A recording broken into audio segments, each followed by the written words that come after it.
Hey everyone, and welcome back to Worth Playing. Gonna try a couple things different this week. I have found that if I record Worth Playing and put together Worth Reading, in addition to my other duties on Friday, that becomes slightly overwhelming, and then I don't get finished till way late in the day. And I really like to watch Unprofessional Fridays since I'm not there anymore.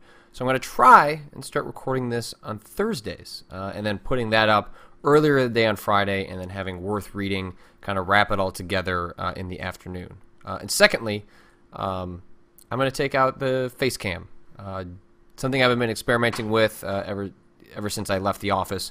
It's going to be present in other features, especially Spookin' with Scoops.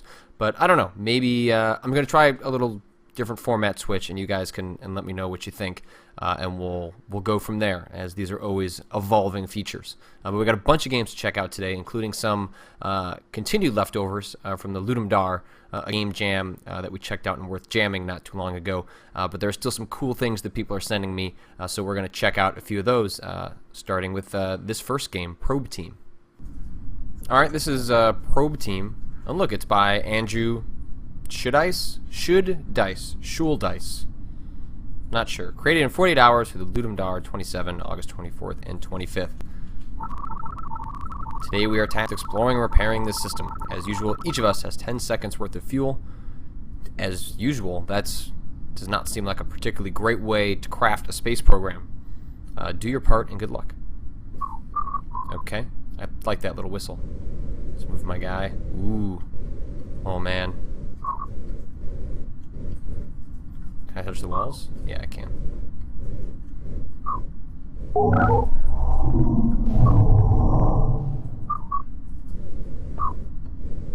Oh man, is that it? Now I'm dead? Alright, probe number 1. Some systems are still operational. That's good news. We are making great progress. Okay, so you've got 10 seconds per probe. Maybe the challenge is that you're trying to use as few probes as possible in order to, like you're clearly not going to get. There's literally no way that you could get to those different sections. The system appears to be abandoned. We will continue to do our very best. Remember, use M to remember. Oh, wow, okay. So that at least tells you what parts of the maps you've explored. So it requires you to, be pretty tricky with how... I feel like there's probably... Okay, there's another section up there. Alright, well that one's dead.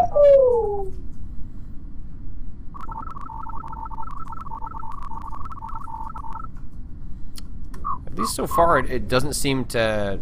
There's, like, not exactly an end date. At least insofar as...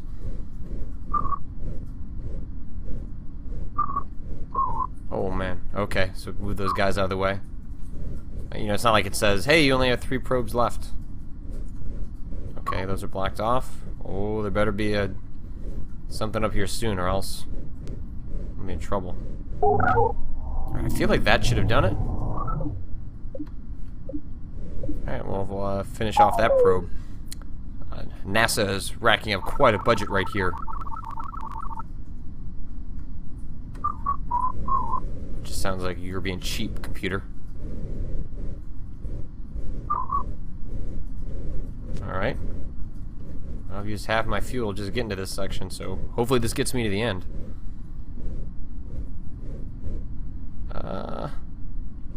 Okay. It's like a balance between giving yourself some momentum, but if you're just gonna tap it, you're gonna use all your fuel. Oh man. Oh man. I think I might have been a little bit too conservative there. Son of a bitch.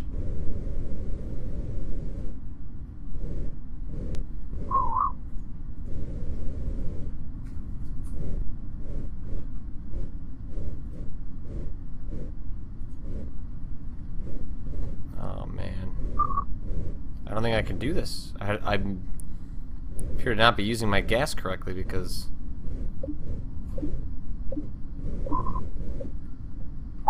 Is that the end? I wonder if that's... Oh, that's the last bit right there. Shoot. Okay.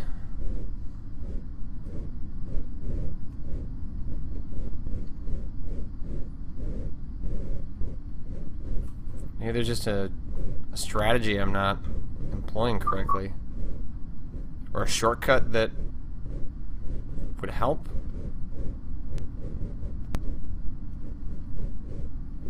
Because, yeah, this is not going to get me... Oh, I screwed up that turn. I bet I have to try and conserve it and then have enough gas at the end in order to get to that last section. But it does not appear that I'm going to do that. And I'm not going to sit here and force you all to try and watch me do it. Cool idea, though.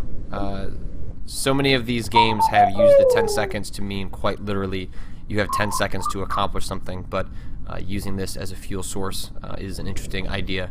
But why don't we move on to the next game? Actually, this is coming up with this format in real time. So one of the things I want to do is sort of maybe finish playing the game and then sort of have some summary thoughts before moving on to the next game. I sort of ended up doing that at the end of the video there, but I really do like the idea of watching designers work in constraints, and that's part of what game jams are really fascinating for. So not only do you have sort of a physical constraint in terms of the amount of time that's being put on these designers and programmers and artists, where they have 48 hours to take an idea that probably is too ambitious for what they're capable of pulling off, and then paring that down into something that is manageable.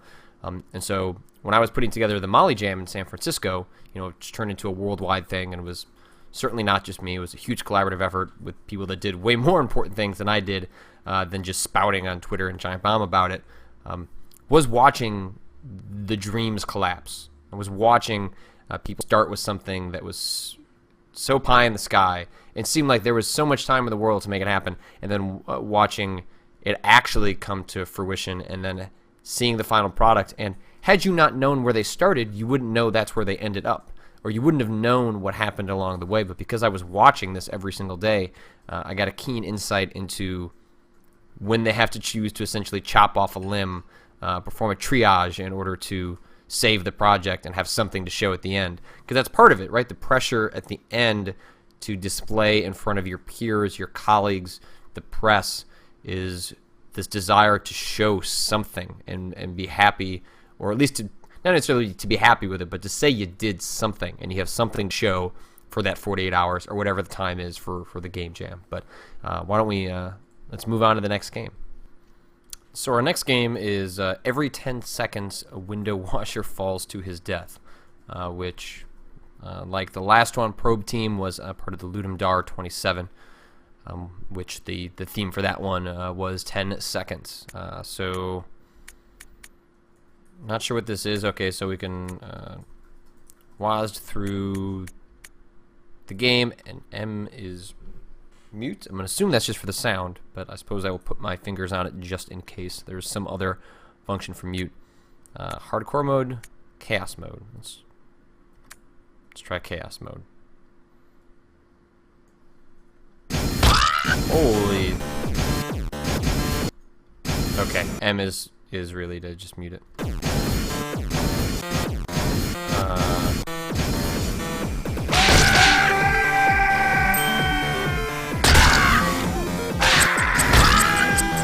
Oh no. Oh, I'm so sorry.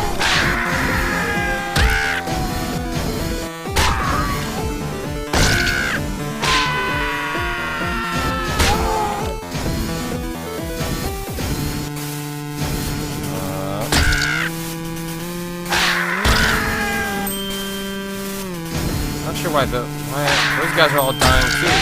Oh, I just have to try and catch them.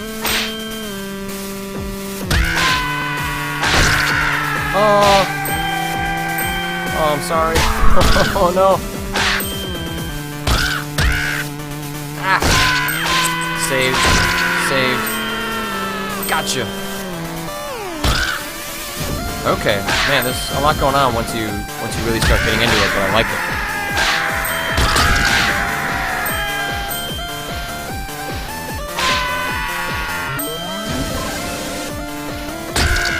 Oh.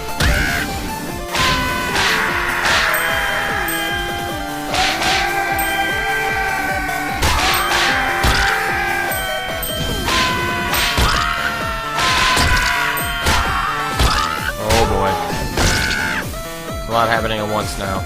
No guarantees on how many window washers are going to keep their jobs and their lives.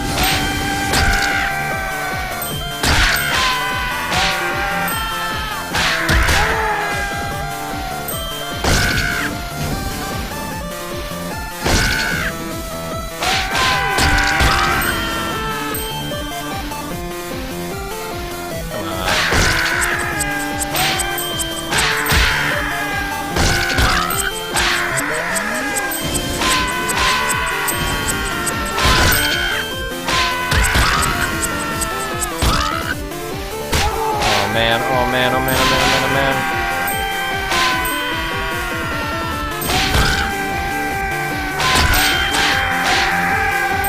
Oh, that's it.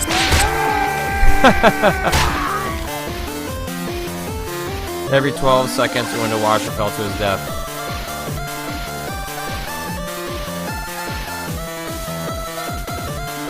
That is pretty good.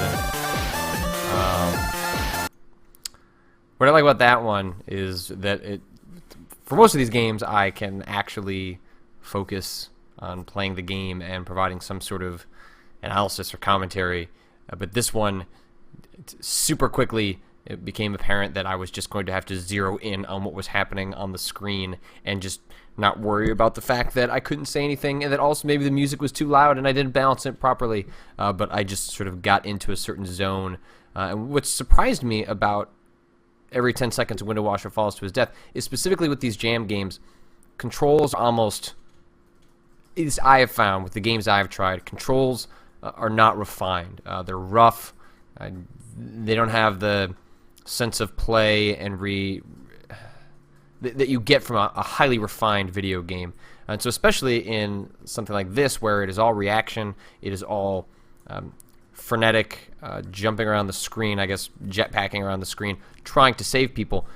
It wouldn't have shocked me if that didn't feel all that good, and that you were just supposed to laugh at the crazy on-screen action and sort of forgive it, given its game jam nature. But within about a minute, I was zipping around that screen and able to really come to grips with the controls. And part of what makes that so difficult, specifically with what they try to do in this game, is that there is momentum and velocity, as opposed to, different platformers handle this differently, where maybe an action immediately results in the previous action being nullified. So if you're running right and you hit left, he just turns left.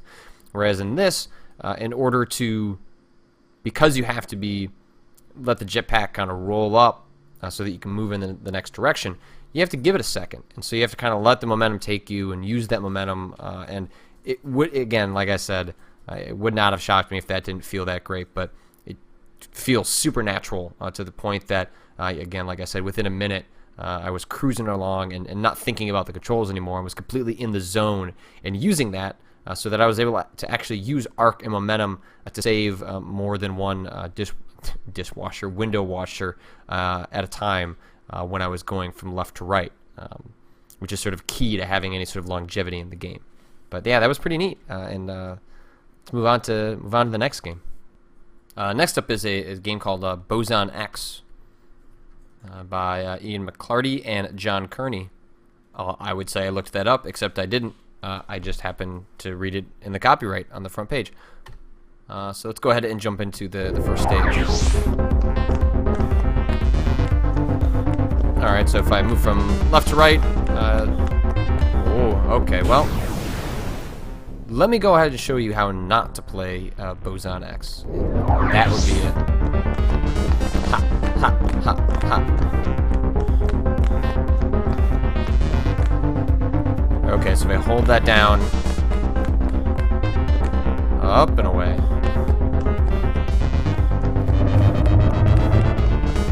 So now I've got some options. I can go left or right. Hold that. Keeps going. See if I can continue right. Oh, can I make it? Okay, so you can't make shifts midair. So you kind of have to commit to whatever direction you're choosing to go in. Oh, wow. Okay. We're getting big real fast.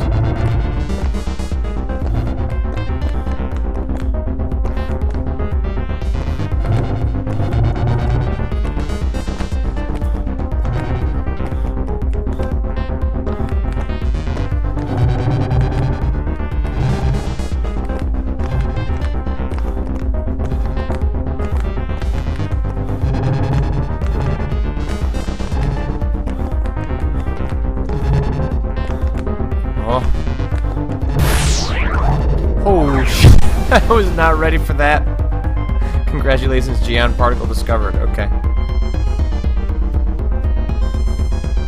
Graviton experimental lines. Yeah, I was not quite ready for what was happening.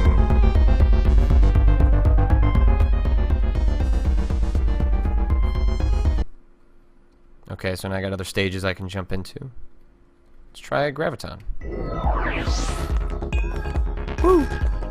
Holy shit. Oh man. Not prepared. Again. Oh jeez. This seems like expert level play.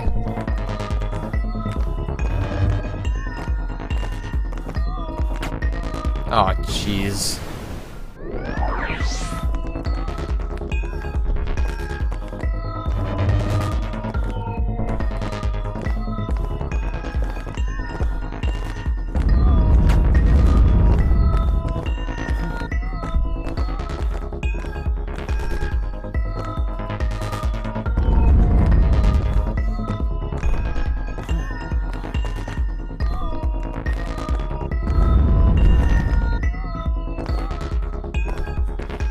Oh man, you have to go for a long time on that one. Not quite sure what the red one does. It's honestly going too fast for me to even really get a sense of some real jamming music here, though. I'll tell you that much. Oh, I beat it. I won the game.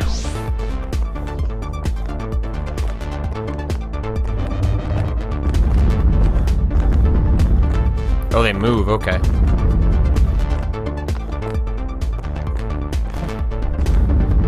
Shit.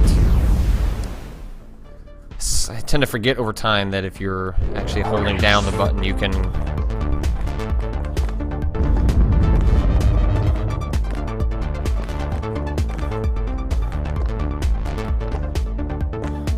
Oh, well, yep. Video game expert. Paid to do this for a living.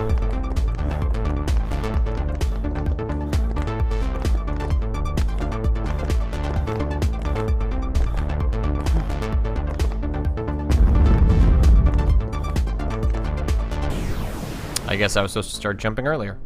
Alright. One more time.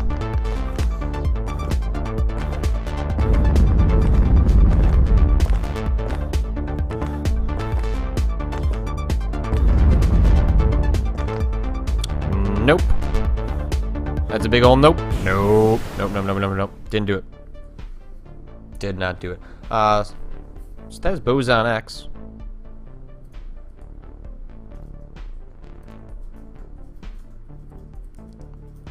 I guess I gotta get better at going and learning how to mute these games. When I make the transition to sort of like summarizing my thoughts before moving on to the next one, so right out the bat, it feels a lot like a frequency or amplitude. Some old harmonics games that people who are only familiar with the Rock Band Dance Central era of harmonics may not be familiar with. I suppose they're if you're maybe a more contemporary analogy would be Dyad, which is a game that came out last year for the PS3. I think the PC version is out too. That plays with similar ideas of being sort of in a cylinder and navigating around that. I like the idea that in this one, you're discovering particles, you're a dude, and for whatever reason, holding on the button stains your jump.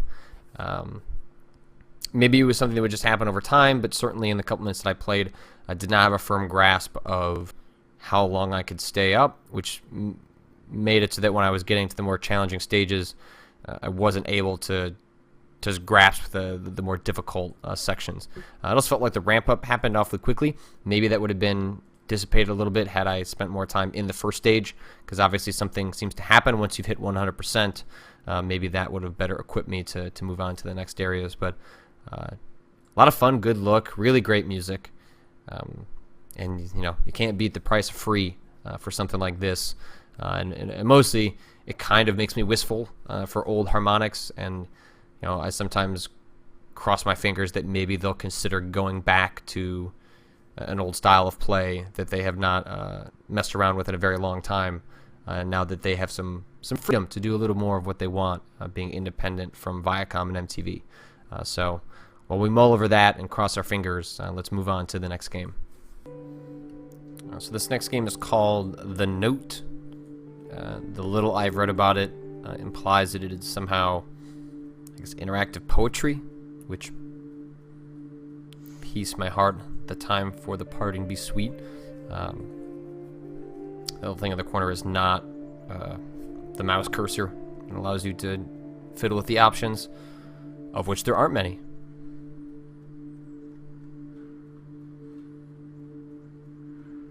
I've actually always liked it when media, whether it's games or television or movies or whatever, play around with typography. Something that happened in Fringe, the way it would kind of layer over the location of the scene into the scene itself. Splinter Cell Conviction did that as well.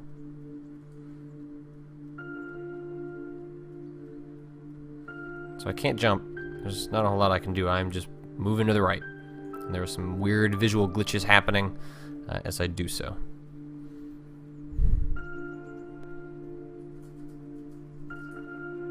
Let the last touch of your hands be gentle, like the flower of the night.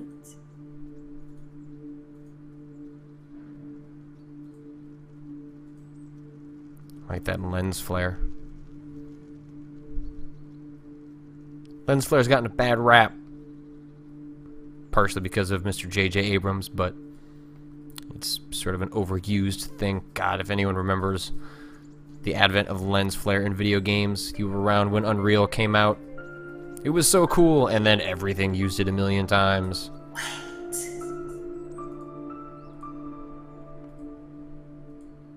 Okay, maybe you weren't being... Oh.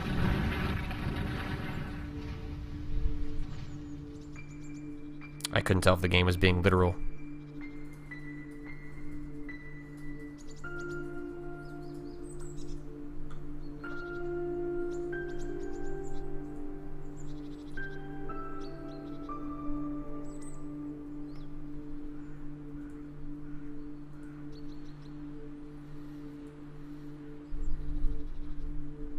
Oh. Was I supposed to do something back there?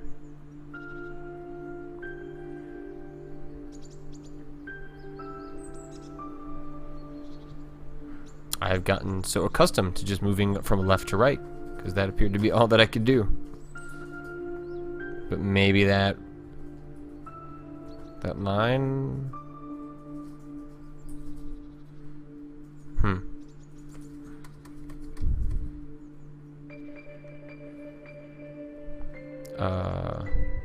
I must have to just keep going to the right.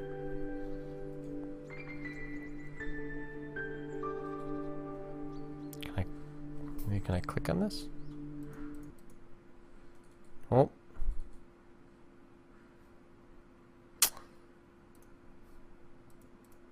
You can click on it, and then it crashes the game. There's some other games to check out, so I'm not going to load that up again, but some interesting ideas. Like I mentioned, I think playing around with typography and placement of typography is an interesting idea. I wish more games played around with that. It's, I think, maybe a perhaps interesting way to invite some storytelling that allows you to use writing as a means of expression without getting as explicit as finding diaries that don't make any sense, and things of that nature. Games have a tendency to want to flesh out the world through environmental objects without coming up with great justifications for it. And I guess my problem is, like, if you're going to make it sort of whimsy and unrealistic, just go for it all the way. You know, it's similar to the uncanny valley of when you start to go towards something that is realistic or plausible. When you head down that road, you better really head down that road, otherwise you're going to run into problems. So I don't have a problem with the way the note presents it because, well, A, I knew going in that it's going for more of an interactive story, so you're going to see more expressive nature of storytelling. But B, it's not trying to pretend that it's being anything that it's not. It's not pretending, oh, you were in a warehouse and all these people died here and they just happened to write their last words into it. So I don't know. This is a pet peeve that I kind of went off on a tangent there. Let's move on to the next game.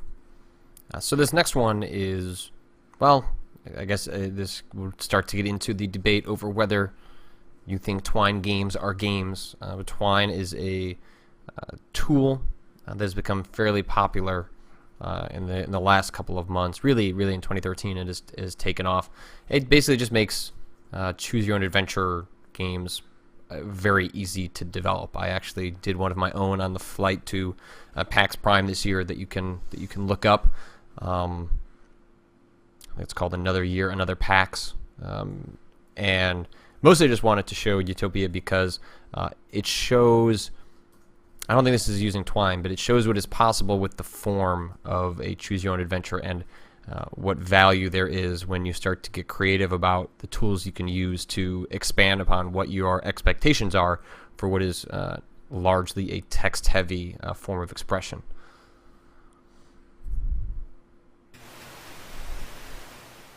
I've never seen anything like this, and as far as I know, you can't use Twine to sort of insert these graphics and sound. Like, normally what I've seen is that if you want to add some atmosphere to your Twine game, you can, in the beginning, link to, like, let's say a YouTube video, or turn this down a bit, or other things that'll sort of set the mood for what you're going for. And I don't know if this person actually created all of these animated GIFs to go with it, but man, do they set the stage in a way that enhances. You know, I haven't read through this, so I don't want to lavish it with too much praise without actually having indulged with the writing. But right up front, having the graphics, having the audio, you have this immediate sense of place that you don't have to be looking at those visuals to then feel like you're in that place as you're reading the text. It seems like there's a really powerful tool for self-expression here, and of course it helps that these GIFs are super damn rad, and the music's really great too. This is as far as I got when I was checking it out before, and this is just cool. I mean, the music's great. I love the look of that. Maybe secretly I just want a game that is incorporating these GIFs, but yeah, I'm just super impressed by what this person did with a relatively simple form that is just.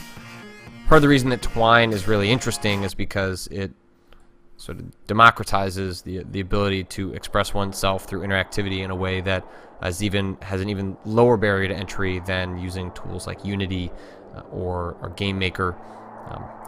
I would like to try mess around with those just so I get a better sense of how design works, but Twine was something that immediately leveraged something that at least I'm not terrible at, or at least completely terrible, which is writing, and allowed me to try and build something around that where the person reading was also interacting, even if it was to a very tiny degree. Okay, so I don't know how long this goes, and I'm not going to read through it. I just wanted to show an example of something that really impressed me in terms of, like I said. So Twine is something that I would like to continue to experiment with. I've tossed around some ideas of...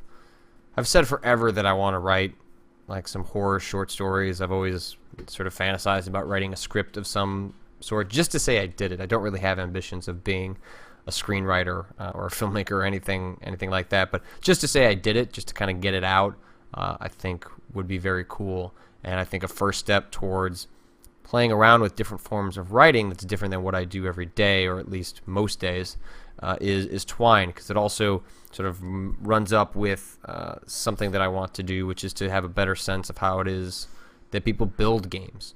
I again don't have ambitions of making games myself, but by building little things, even if they're not any good, and reflect my complete naivete in terms of proper game design, or just design in general, whatever you want to categorize it as. I think that's useful when I'm talking to developers, when I'm writing about games, to have a little bit more of that knowledge. So why don't we move on to the next one as we head towards the end. So our final game for Worth Playing this week is a game called Strata, which you can vote for on Greenlight now, but I believe you can actually already purchase the full version. They are just trying to find a way to get onto Steam.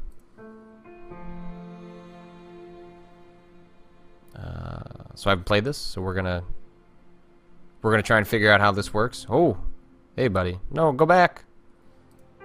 I do want to play the game, I promise. So the little I know about this is that it is a music puzzle game, which, to steal a cliche, is music to my ears. I love music games, and when they play around with music, it just really enhances the experience. Okay. Rule 1, fill the entire grid.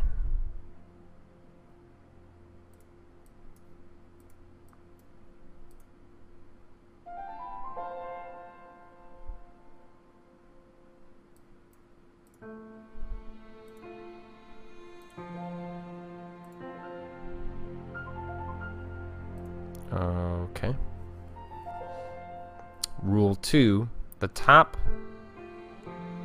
color must match each square.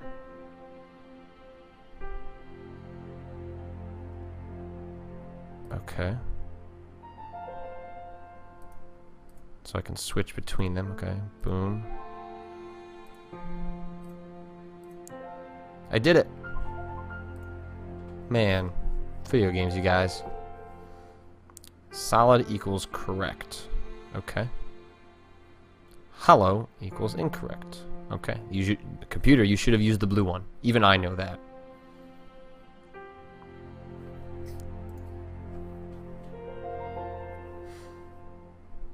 Okay, so there.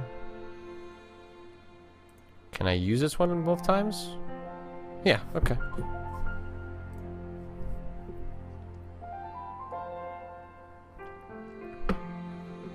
Just thinking about puzzle games just makes me bummed out that Nintendo has not made a Picross 3DS. I know, there are eShop games, but it is not the same. It is not the same. And why hasn't someone remade Tetrisphere? And if you talk shit about Tetrisphere, get off a giant bomb. That is a badass puzzle game. Highly underrated. Overlooked. I also liked Wet Tricks. Who even knows what that game is? Okay. And then... oh man. There's a real pleasant quality to this. I wonder if this game is available on iOS.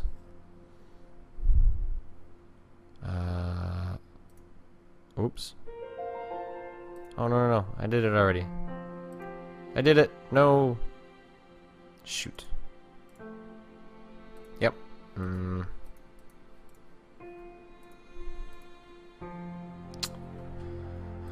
don't want to try it. I get it.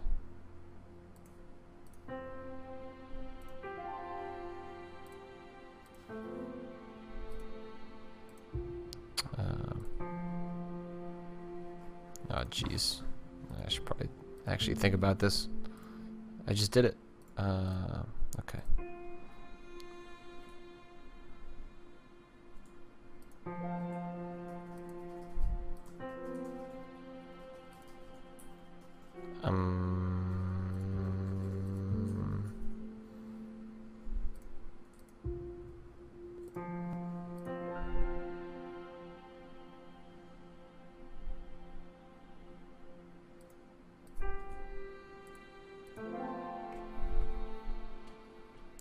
Okay, now I'm suddenly having a total brain fart. I just did this. Oh, wait. Yeah, let's go ahead and skip it. Don't even worry about the fact that I need to know how to do that in order to progress in this game. Shh, shh. I could edit that out and then none of you would know, but I'm not going to do that. I'm not going to use editing for evil. Question mark is probably a clue. So we got this. This. Alright, that's really pretty as well.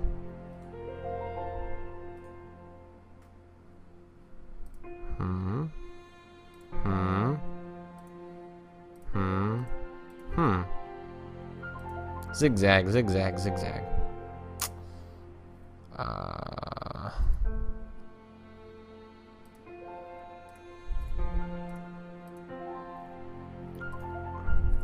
You're damn right it's perfect.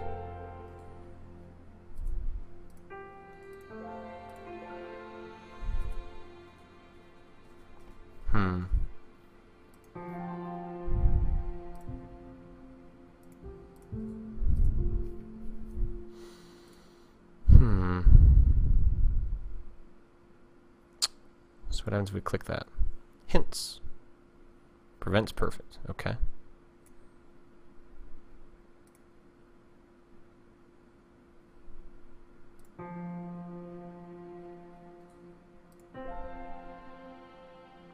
Well, it can't be that, right?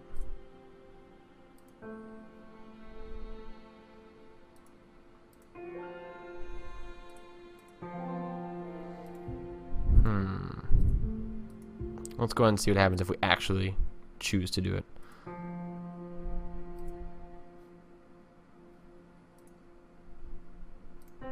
So you can do this in any order.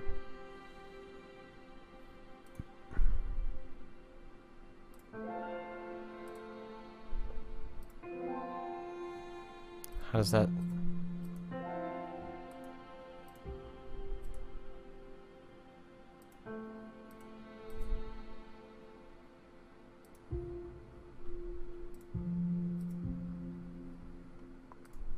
So 1.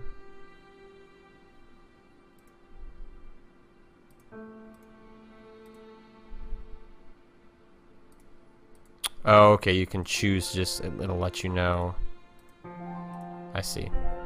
Interesting. That is a cool video game. Oh. So that's Strata, which is available now if you would like to purchase it. Then you can also vote for it on Steam Greenlight if you'd like to see that available on Valve's service. Puzzle games are something that I have a million of them on my 3DS and my iPad, and I don't visit them that often. I guess I have to be in the right mood for a puzzle game, and oftentimes the right mood is probably when I'm traveling, but then when I'm traveling, I often want to read because I just don't read all that often or not enough. I can barely keep up with the long-form writing that I put into my Instapaper account, let alone read actual books. So I'm trying to be better about that, but even though puzzle games are perfect for traveling, I tend to end up doing it never. But then again, that would all change if Picross 3D was announced. If Nintendo today listened to Worth Playing and then said, you know what, we really should make that Picross 3DS game, I would really shut Patrick up. Then I would start playing. I would start playing puzzle games again. So just let that linger out there, and maybe Mr. Iwata will pick up on this. I know he is, a valued viewer of Giant Bomb. But in any case, that is going to bring Worth Playing to a close. Let me know what you think of the new tweaked format. As always, links to the games will be in Worth Reading. If you are watching this on YouTube, there are links to the games in the YouTube description. If somehow they are not there, that means I was stupid and forgot to add them. So just let me know, and I will go ahead and fix that. But yeah, everyone enjoy your weekend. See you on Monday for Bombing in the AM with Scoops of the Wolf. Ow. Oh.